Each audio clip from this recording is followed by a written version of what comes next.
Syekh rahimahullahu taala ditanya, "Ma hiyal muftirati au muftiratit allati tuftiru as-shaim?" Apa saja yang dapat membatalkan puasa seorang muslim? I- Pertanyaan yang pertama, apa saja yang dapat membatalkan puasa seorang muslim? Maka kata Syekh rahimahullahu taala, al-muftirat fil Quran salatah. Di dalam Al-Quran, hal-hal yang membatalkan puasa itu ada 3. Al-aklu wasyurubu wal jima. Yang pertama adalah makan. Yang kedua adalah minum. Yang ketiga adalah jima.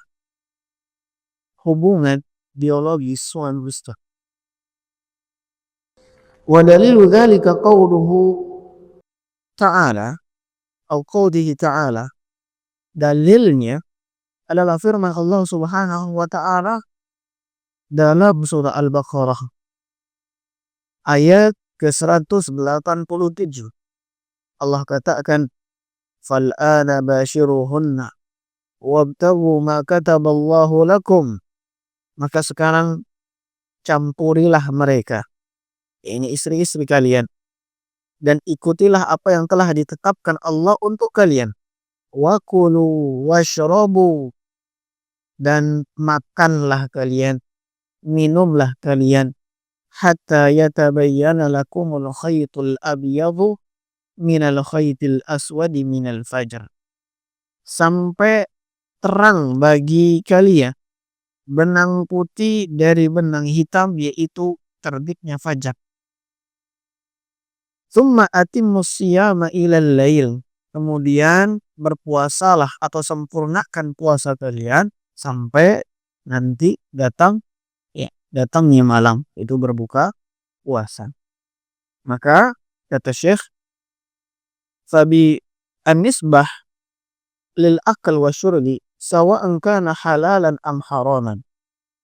Maka makan dan minum yang dapat membatalkan puasa adalah makan dan minum yang dilakukan walaupun sifat makanan dan minumnya itu haram untuk dimakan, terlebih lagi halal.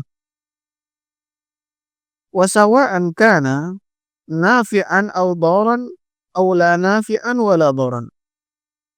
Bahkan makanan yang dapat membatalkan tersebut, ketika dimakan sifatnya bermanfaat atau tidak untuk tubuh kita, tapi ketika dia dimakan tertelan, maka dia pun termasuk pembatal puasa. Sawa'un kana qalilan am katsiran, kata Syekh. Dan termasuk juga jumlahnya sedikit ataupun banyak. Wa ala hadza fasyurbud dukhan muftir walau kana daran haraman. Maka dengan ini seseorang yang merokok pada waktu siang Ramadan ini dapat membatalkan puasanya. Walaupun asap yang dia hisap tersebut tidak ada manfaatnya, ya, dan itu sebagian ulama telah hukumi haram. Kita kan sepakat ya asap rokok ada manfaatnya, ya kan enggak? Kita sepakat bahwa asap tidak ada manfaatnya. Atau ada di sini yang tahu manfaat asap rokok? Angkat tangan. Mungkin sudah meneliti. Atau pelakunya. Ya. Kalau bermanfaat kan pasti kita sudah berlomba-lomba untuk menyuruh anak kita untuk ngisap rokok. Bahkan kalau bisa 3 hari, maaf sekali 3 hari. Vitamin R. Kan enggak? Pun kalau itu yang dihisap, kan asapnya tidak bermanfaat. Maka kata Syekh, walaupun tidak bermanfaat masuk ke dalam mulut kita, kita telan dia, ya, maka itu membatalkan puasa. Maka merokok membatalkan puasa, kata Syekh. Hatta innal ulama qalu, sampai atau sehingga, ya, para ulama mengatakan law anna rajulan balagha khazratan la aftara. Kalaulah seseorang itu menelan satu tetes saja, ya, dari sesuatu, ya, maka puasanya batal. Satu tetes dia telan sampai lewat tenggorokannya, maka batal. Sengaja maksudnya, sengaja. Wa khurazatu wal khurazatu la tanfa'al badan wa ma'a dzalika tu'tabar minal muftirat. Satu tetes, kata Syekh, tidak ada manfaatnya untuk diri kita. Misalnya kita haus, ya, kalau banyak-banyak nanti takut batal puasanya. Satu tetes aja, satu tetes pun yang kita minum dengan sengaja itu membatalkan puasa, ya, walaupun kan tidak bermanfaat, tidak ada rasanya. Ya, walaupun tidak ada rasanya, walaupun tidak ada manfaat, tapi telah kita telan secara sengaja, maka membatalkan puasa. Walau akala ajinan, ya, ajana binajasil la aftara ma annahu dharma. Begitu juga kalau seseorang menelan adonan, misalnya adonan kue, kita sepakat bahwa kue bisa dimakan setelah dia matang. Adapun adonannya kan tidak kita makan. Misalnya seorang makan adonan kue, nah itu pertama jelas tidak enak dan tidak bermanfaat, tidak mengenyangkan juga. Adonan orang belum jadi, tercampur dengan najis lagi. Adonan kue tercampur dengan najis, sudahlah tidak bermanfaat, haram lagi sifatnya, najis kan tidak boleh tuh makan. Pun kalau ternyata adonan tersebut yang tercampur dengan najis kemakan sama dia, atau dia makan coba, ya, udah tidak bermanfaat, haram lagi sifatnya, maka kata Syekh la aftara ma'a annahu dharm, ya, tetap dia akan membatalkan puasa yang menelannya walaupun itu membahayakan diri. Lalu kata Syekh, as-salisu al-jima'. Yang ketiga yang dapat membatalkan puasa adalah hubungan biologis. Wa huwa aghladu anwa'il muftirat. Ini adalah pembatal yang paling parah dosanya. Liwujubi kafarati fihi. Karena seseorang yang melakukan jima, hubungan biologis di bulan Ramadan, dia pertama berdosa, kedua dia diwajibkan untuk membayar tebusan atau kafarah dari dosa yang dia kerjakan. Wal kafaratu hiya itqur raqabah. Apa dia tebusan atau kafarahnya? Yang pertama, ia harus membebaskan budak. Berhubungan suami istri di siang Ramadan, ini dosa besar. Sudah dosa, harus bayar denda. Dendanya membebaskan budak. Mungkin zaman sekarang nggak dapat kita budak lagi. Karena kalau tidak bisa dan tidak sanggup membayar itu, kata Syekh, fa in lam yajid fasiyamu syahraini mutatabi'ain. Kalau tidak dapat, maka wajib dia berpuasa selama 2 bulan berturut-turut. Bayangkan, kita 1 bulan Ramadan saja kadang kram perut, kram banyak. Yang kadang puasa hanya di awal-awal Ramadan, nanti udah hari-hari berikutnya pada ngumpet, bilang di luar puasa, di rumahnya mie goreng 2 piring, kram, apalagi 2 bulan. Lalu kalau tidak bisa, kata Syekh, fa in lam yastati fa it'amu sittina miskina. Kalau dia tidak bisa puasa 2 bulan berturut-turut, maka dia harus membayar dalam bentuk memberi makan 60 fakir miskin. 60 fakir miskin. Makanan sudah jadi. Maka berhubungan di bulan Ramadan siang hari ini termasuk dosa besar, dan tadi harus dia membayar kafarah yang kita sebutkan. Yang kelima atau yang ketiga kata Syekh, yang dapat membatalkan puasa inzalul mani bil ladzah, mengeluarkan mani secara nikmat sengaja. Fa idza akhrajahu al-insan bil ladzati fasada saumuhu. Kalau seseorang sengaja mengeluarkan air maninya, maka batal puasanya. Walakin laisa fihi kafarah li'anna al-kafarah takunu fil jima' khassa. Tapi tidak, dia harus membayar tebusan atau denda seperti tadi. Berjima di siang hari bulan Ramadan. Dan yang kelima kata Syekh, di antara yang dapat membatalkan puasa al-ibrul lati yustaghna biha 'anit ta'am wasyarab. Jarum yang disuntikkan kepada manusia atau seseorang yang mana dengannya atau cairan yang masuk ke dalam tubuh itu membuat ia kenyang, tidak perlu makan, tidak perlu minum, yang kita kenal dengan infus, orang yang diinfus kadang kan kenyang di bawaan. Wahyil maghdiyah, yang kalau seperti ini berarti asupan makan dan minum itu telah digantikan oleh cairan tadi. Walaupun dia tidak makan, maka batal puasanya kalau cairan tersebut mengandung gizi yang menggantikan makan dan minum. Ammal ibar ghairul maghdiyah fala tufsidu siyam sawa'un akhadha al-insan bil warid aw bil adalat li annaha laysat aklan wala syurban wala bima'na al-akl wa syarb. Adapun jarum yang disuntikkan yang mana cairannya itu bukan tadi infus atau yang mengandung makanan, cuma sekedar obat saja, dan itu disuntikkan di otot, entah itu di pembuluh darah. Kalau kandungannya bukan pengganti makan dan minum, maka ini tidak membatalkan puasa. Dan yang keenam, al-qay'u amdan, yang membatalkan puasa seseorang adalah muntah secara sengaja.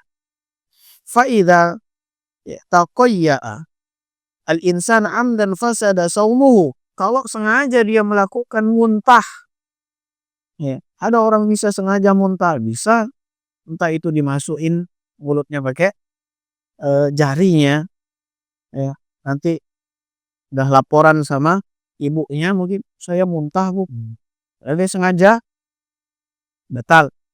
Kalau tidak sengaja tidak apa-apa. Misalnya kita pergi dan kita mulai enak gara-gara mungkin perjalanan jauh atau mobil aromanya, terus kita muntah, kalau ini kan tidak sengaja ini tidak membatal, yang sengaja yang batal.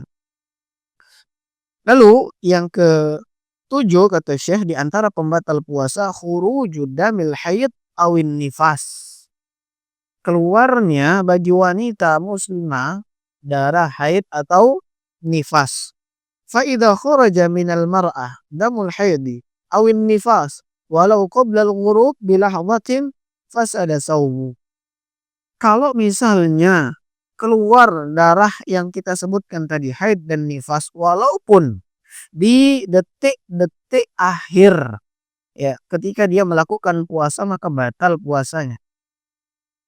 Misalnya dia belum haid di 5 menit misalnya sebelum berbuka, sudah siap-siap berbuka, lalu ternyata qadarullah Allah tetapkan baginya datang bulan. Walaupun 5 menit, setakan cuma 5 menit, sahlah anggap tidak bisa. Peraturannya memang sudah demikian. Walaupun 3 menit habis itu keluar dia darahnya, maka batal puasanya dan harus dia ganti di hari berikutnya. Wa in kharaja damun nifas awil haid ba'da ghurubi bilahzah wahidah sahha saumu. Kebalikannya, kalau darah tersebut keluar 1 menit setelah dia berbuka. 1 menit setelah dia berbuka misalnya, maka puasanya dihitung sah. Puasanya dihitung sah. Tidak perlu dia mengganti puasanya. Dan yang kedelapan, ikhrajud dami bil hijamah. Ya, mengeluarkan darah dengan hijamah, bekam. Kata Syekh, liqaulir Rasul sallallahu alaihi wasallam, aftarul hajim wal mahjum. Orang yang mengeluarkan darah tukang bekam dan yang dibekam itu batal puasanya. Ya, batal puasanya. Dan kata Syekh, fa idza ihtajama ar-rajulu wa dhahara minhu ad-damu fasada saumahu. Kalau seseorang minta dibekam lalu keluar darahnya banyak, maka puasanya batal. Dan batal puasa orang yang membekamnya idza kanat bittariqatil ma'rufa fi ahdin Nabi sallallahu alaihi wasallam. Kalau cara dia bekam seperti di zaman Nabi sallallahu alaihi wasallam, zaman Nabi itu Pak, bekam tidak pakai alat seperti yang kita tahu sekarang. Tapi kata Syekh, wahiyya annal hajim yamussa qarurat adam. Yang mana dulu tukang bekam itu dia menghisap darahnya ya, dengan alat yang dia bawa. Jadi ada beberapa mungkin yang masuk ke dalam mulutnya dan itu kemungkinan besar demikian karena memang dulu enggak pakai apa bahasa kita alat atau pompa penyedot itu enggak, mulut dia yang pakai. Maka bersabdalah Nabi demikian, orang yang berbekam atau tukang bekamnya ya, maka dia batal puasanya kalau make cara demikian. Fa innal mahjum yuftir. Adapun ya, amma idza hajama bi wasatatil alat al munfasila anil hajim. Kalau misalnya dia berbekam dengan alat yang ada sekarang dan dia tidak nyedot dengan mulutnya sendiri, maka kata Syekh, fa innal mahjum yuftir. Yang dibekam itu yang batal puasanya, yang tukang bekamnya tidak batal. Wa idza waqa'at hadhihi al-muftirat fi nahari Ramadan min sha'im yajibu alaihi shaum tarattaba ala dzalika arba'at umur.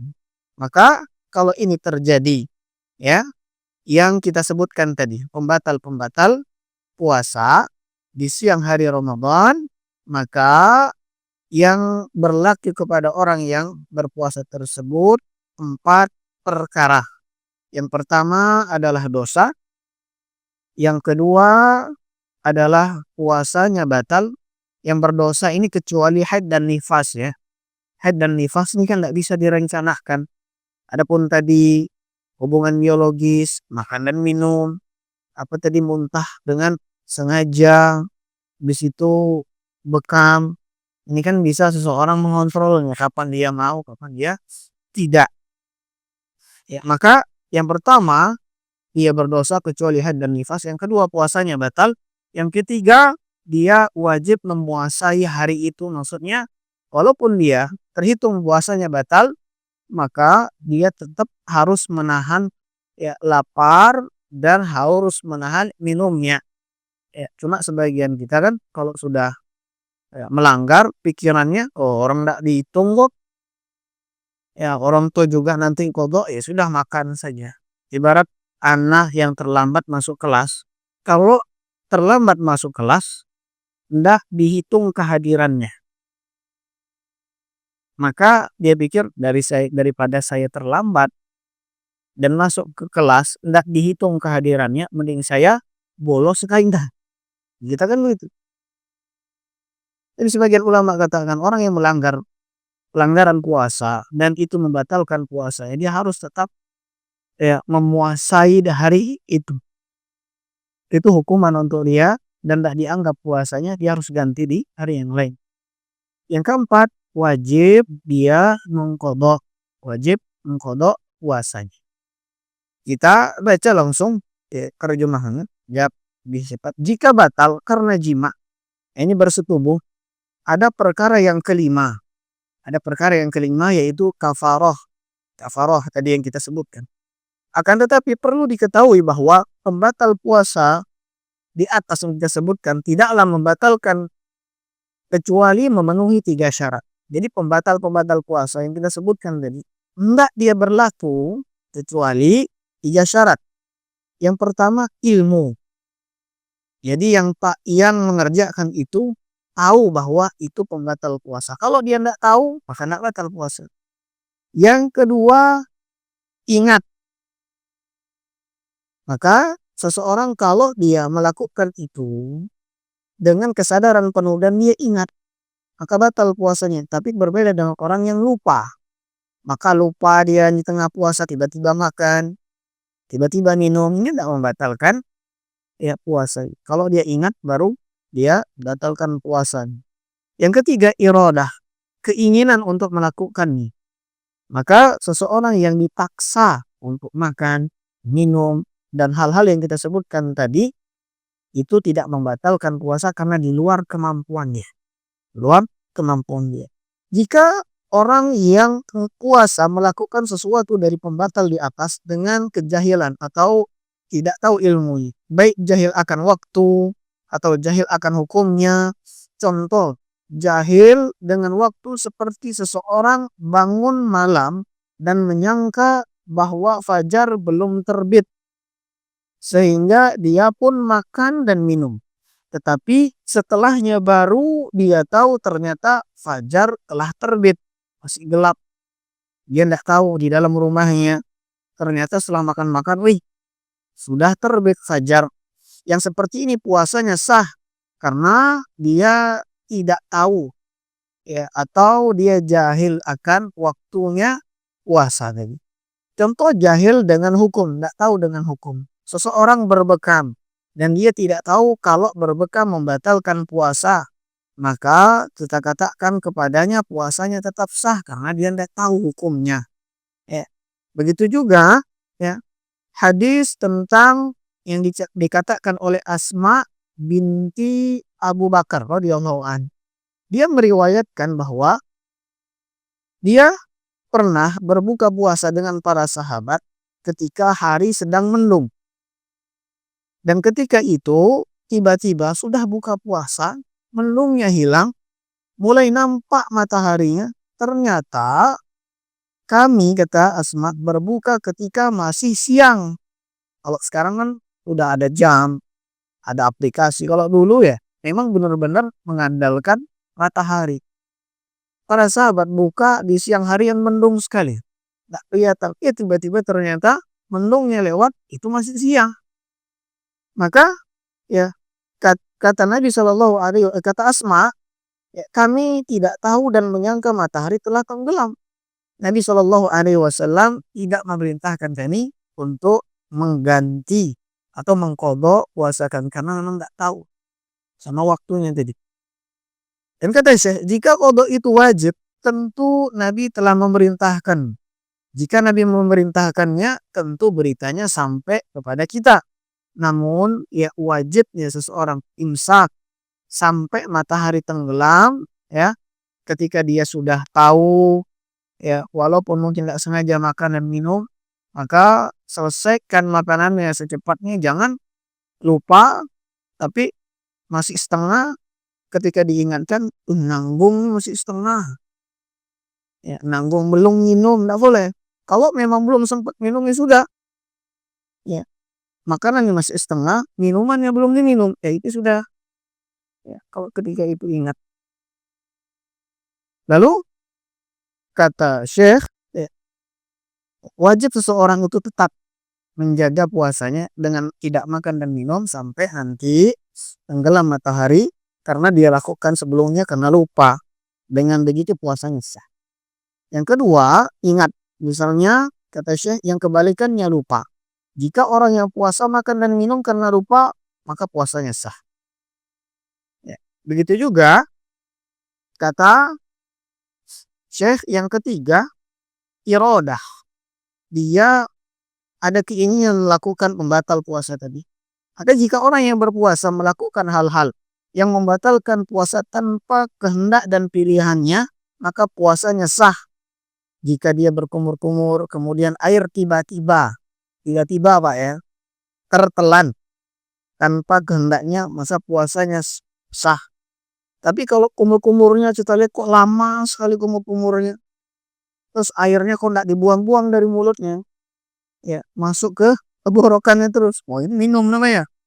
Ini minum namanya. Kalau seperti itu batal puasa. Tapi kalau ternyata ada ya beberapa masuk ke tenggorokan kita kan pas sengaja, ini enggak batalkan. Begitu juga kasusnya jika istri dipaksa oleh suaminya untuk berhubungan badan di siang Ramadan dan dia tidak mampu mencegahnya, maka puasa istrinya sah. Ya karena di luar kehendaknya. Dalilnya firman Allah Subhanahu wa taala, barang siapa yang kafir kepada Allah sesudah ia beriman, kecuali orang yang dipaksa kafir padahal hatinya tetap tenang dalam beriman, maka ia tidak berdosa. Maka kata saya, jika orang yang berpuasa dipaksa untuk berbuka atau melakukan sesuatu yang membatalkan tanpa ada kehendak, puasanya sah. Maka nanti ketika bapak misalnya goda-goda ibunya sudah nasihati, ya Pak nggak boleh gini Pak, siang-siang di Ramadan, nanti tunggu buka, tapi tetap digas. Ini bapaknya yang berdosa, bapaknya yang wajib bayar kafaroh tadi. Tapi ibunya karena dia nggak bisa lagi menahan, dipaksa sama bapaknya, puasanya tetap sah. Puasanya tetap sah, dia nggak perlu bayar kafaroh. Yang dosa siapa? Suami. Dosa suami.